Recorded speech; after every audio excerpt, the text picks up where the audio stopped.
Whether your repair is simple or complex, you'll be more successful if you break the procedure down into steps, making it more manageable. I'll take you through this part replacement repair one step at a time.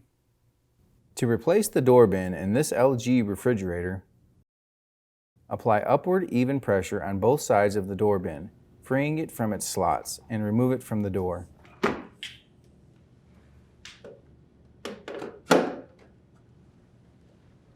Remove the new door bin from the packaging. Insert the new door bin and press down until it's seated in the door slots.